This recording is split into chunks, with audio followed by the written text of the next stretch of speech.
Hey everybody, welcome back to the channel. It's been a while since I've posted and I'm going to be trying to continue some more regular posts. If this is your first time at Study Teach Abroad, this is a channel where we focus on teaching English as a second language, study abroad, and teaching internationally. My name's Brian. I've been a teacher for the past 10 years. I've taught in different countries. I've also studied abroad in a variety of countries.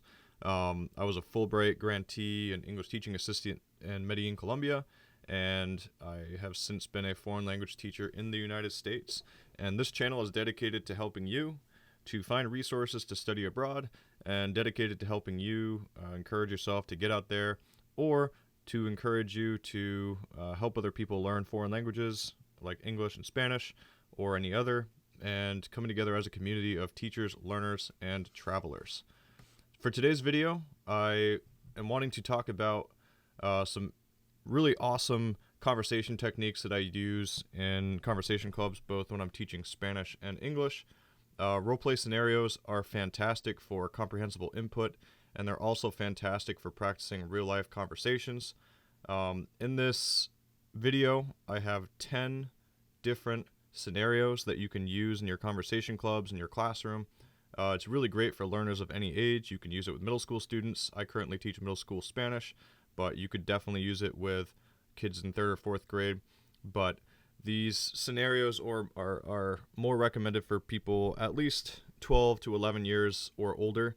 You can tweak them to however you need, but the 10 different scenarios I'm going to be going over are as follows. Conversations at the coffee shop, ordering and making small talk. 2. Job interview situations, navigating common questions. 3. Making plans with friends, suggesting and discussing activities that you want to do. Number 4. Asking for directions, navigating a new city in English or whatever other languages you're trying to have them practice. Number 5. Doctor's visit roleplay, describing symptoms and seeking advice. Number 6. Running an apartment, inquiring about terms and conditions. Number 7. Customer service interaction and handling issues and inquiries. Number 8, meeting new people, introducing yourself and making connections. Number 9, an airport scenario, like booking tickets and dealing with travel issues. And lastly, number 10, like a family reunion role play, which can be about sharing news and catching up. Everybody's favorite thing to do on Thanksgiving. Okay, so going into a little more depth with the first example, at the coffee shop, ordering and making small talk. This one I really like, and an example of it can go like this. A customer says, "Hi, I'd like a medium latte, please. And do you have any recommendations for pastries?" And then you have someone else be the barista, and they could say things like affirmations or follow-up questions like, "Certainly, our almond croissants are quite popular. Anything else for you to do today?" These types of conversations are great because you can have them kind of ad-lib and create additional situations, and you can actually encourage them to use specific foods to the area where they're learning. If you were in Colombia, you could talk about la bandeja paisa, or you could talk about different plantain creations. But ordering at a coffee shop is a great conversation role-playing piece. Number 2, the job interview situation. This one's always fun. I would definitely have people pretend that they're doing their most extreme, job aspiration, like being a professional baseball player. But you could have the interviewer, person 1, create questions in which they say, like, "Tell me about your previous work experience and how it relates to this position." Then the interviewee would respond, "In my last role, I managed a team of marketing professionals which honed my leadership skills. I believe this experience makes me well suited for the challenges of the job." Obviously, that if you're using this at a middle school level, it's going to be a lot more fun, and you might want to tweak it to like kids being in a classroom and such forth. Number 3, making plans with friends, suggesting and discussing activities. You could have friend 1 say, "Hey, what do you feel like doing this weekend?" And friend 2 would respond with something similar like, "How about we go to a movie, or we try something at that new restaurant downtown?"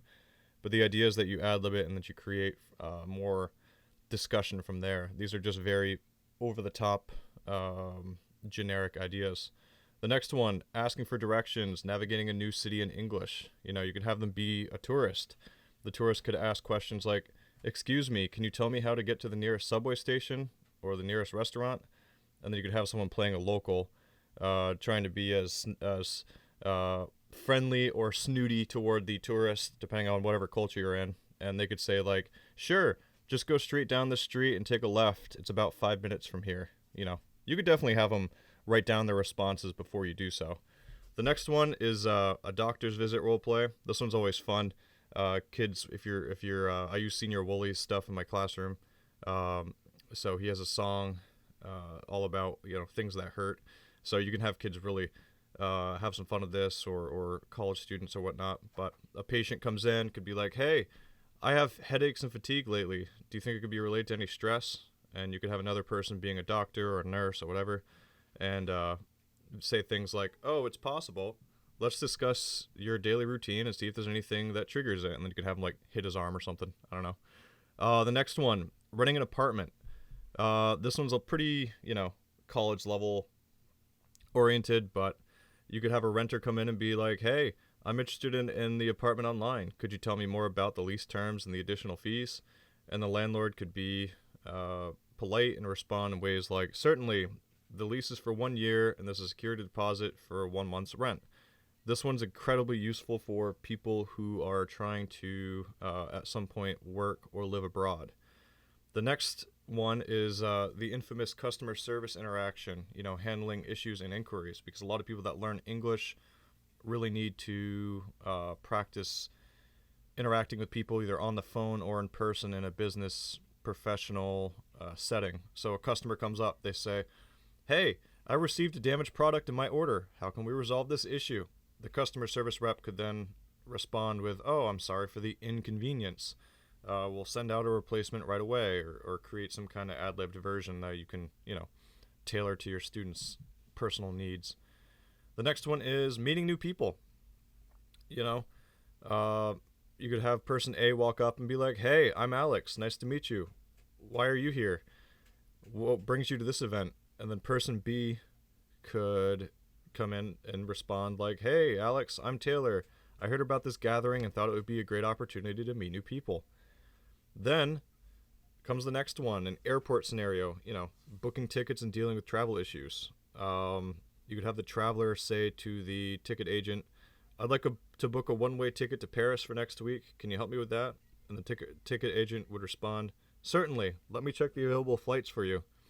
Another situation, and the last one that I have on this list, is family reunion roleplay. This one's everybody's favorite, especially around the Thanksgiving time. Family member one could just be, over the top. Hey, it's been so long. How have you been? And then family member two would respond, I've been great. I recently started a new job and the kids are doing well in school. Whenever I think of this role-playing scenario, I always think of Saturday Night Live's Thanksgiving dinner they always do.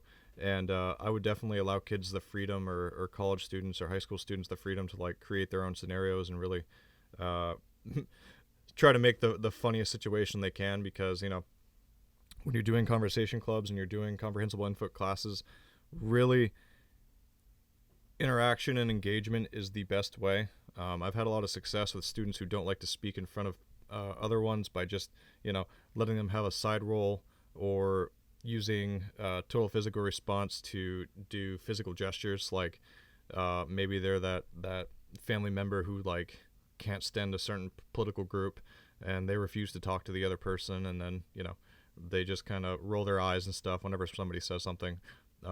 What's cool about acting and role play is there's a variety of roles for your extroverts and your introverts, and you can really push people to come out of their shell, and you can see that they're understanding the conversation, not by the fact that they're speaking, but by their body gestures and how they're reacting inside of the theatrical performance.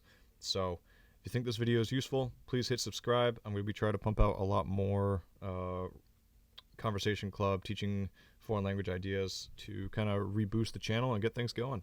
Thanks so much, everybody. This is Brian from Study Teach Abroad, and I hope to see you again.